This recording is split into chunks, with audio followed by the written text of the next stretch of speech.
अरे कोण नाही मारली मी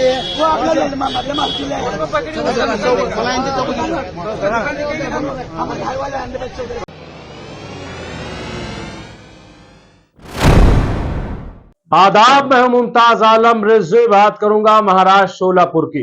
जी हां, लेकिन उससे पहले मेरा दिल कर रहा है कि अब मैं एक शेर पढ़ दूं कि हम आह भी भरते हैं तो हो जाते हैं बदनाम, हम आह भी भरते हैं तो हो जाते हैं बदनाम, वो कत्ल भी करते हैं तो चर्चा नहीं होता।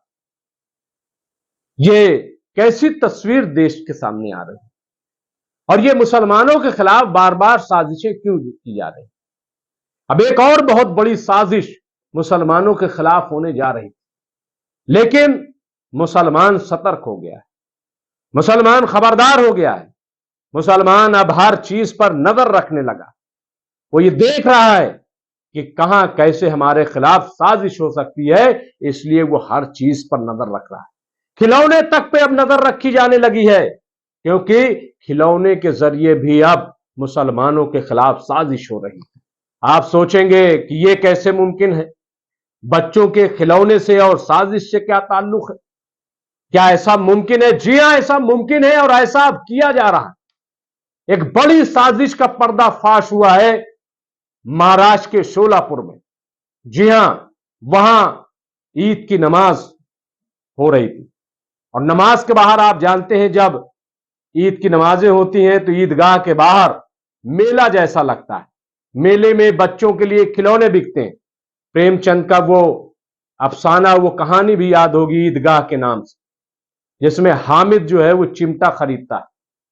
जी हां, हामिद चिमटा खरीदता है, लेकिन हामिद का चिमटा और आज के खिलौने में बड़ा फर्क हो गया। जी हां, महाराष्ट्र के सोलापुर में गुब्बारे भी बिक रहे थे। अब बच्चों को जाहिर है कि गुब्बारे खरीदने का शौक होता है, और बच्चे इतने पढ़े लिखे नहीं होते कि वो देखें कि गुब्बारे में क्या बना है और क्या लिखा है क्या नहीं लिखा है। लेकिन एक बड़ी साजिश का बहरहाल पर्दाफाश हो गया। गुब्बारे में लिखा था आई लव यू पाकिस्तान।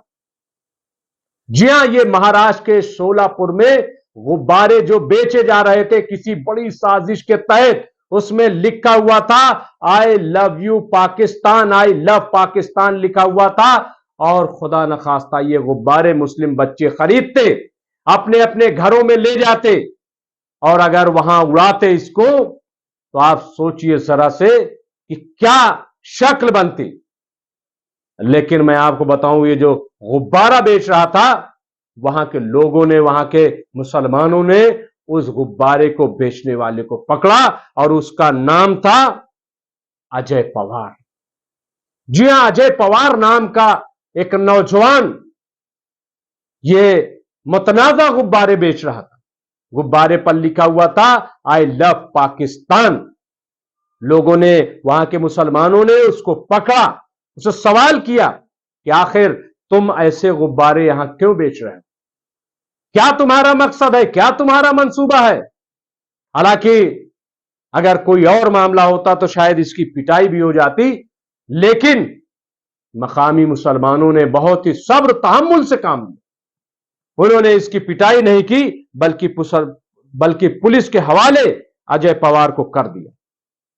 अब आप बताइए, ये अजय पवार क्या अपने मन से आई लव पाकिस्तान का गुब्बारा बेच रहा था?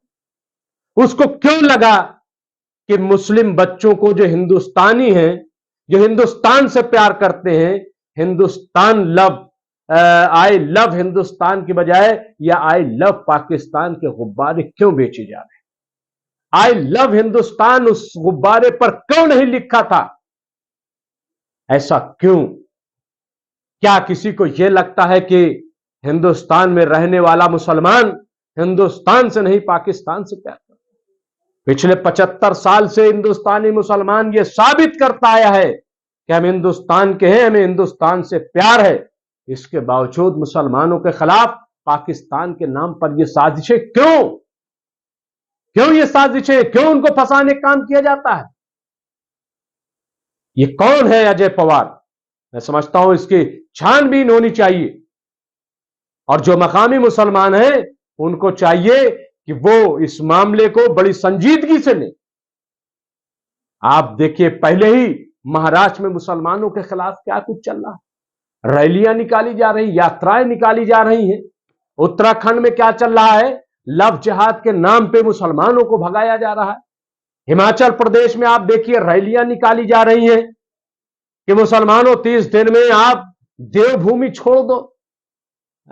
ये हर जगह साजिशें की जा रही हैं और बदनाम करने की। अगर कहीं कोई मुसलमान की रैली है उसमें न जाने कौन कूद पड़ता है और बीच में पाकिस्तान जिंदाबाद के नारे लगाने लगता है। ये कौन लोग हैं जो साजिशें कर रहे हैं?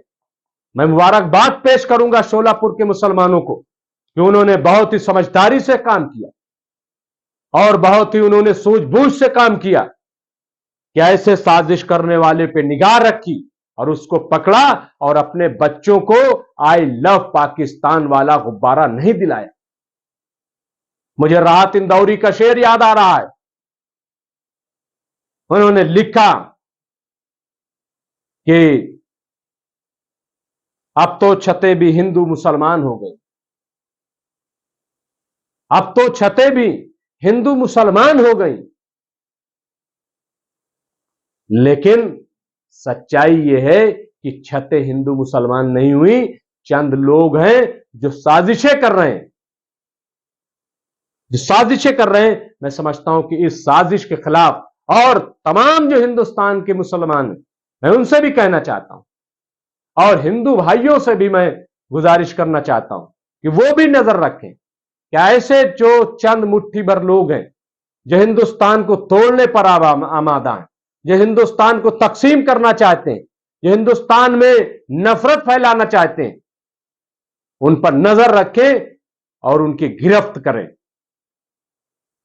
बार बार मुसलमानों के खिलाफ साजिश। अभी बुलंदशहर में आपने देखा कि मंदिर में जो मूर्तियां तोड़ी गई वो किसी मुसलमान भाई ने नहीं तोड़ी थी, लेकिन 4-5 दिन तक लगातार खबर चलाई गई और मुसलमानों पर शक किया गया कि मुसलमानों ने मंदिर में घुस करके मूर्तियां तोड़ी। लेकिन 5 दिन बाद जो पकड़े गए 4-5 लोग वो हिंदू थे, शराबी थे, कबाबी थे और उन्होंने शराब पी करके मंदिर के अंदर घुस करके मूर्तियों को तोड़ने का काम किया। तो बहरहाल मैं समझता हूं कि ऐसी साजिशें कई मकामात पर सामने आई जहां मुसलमानों के नाम पर खुद जो अखिलेश यादव है समाजवादी पार्टी के राष्ट्रीय अध्यक्ष, उन्होंने अपनी प्रेस कॉन्फ्रेंस में कहा कि बीजेपी की विधायिका ने 20,000 रुपए देकर के एक भोले वाले मुसलमान को कहा कि तुम गोश्त फला मकाम पर रखाओ, इबादत गाह पे रखाओ, ताकि दंगा भड़क जाए। दंगा भड़काने का काम किया गया।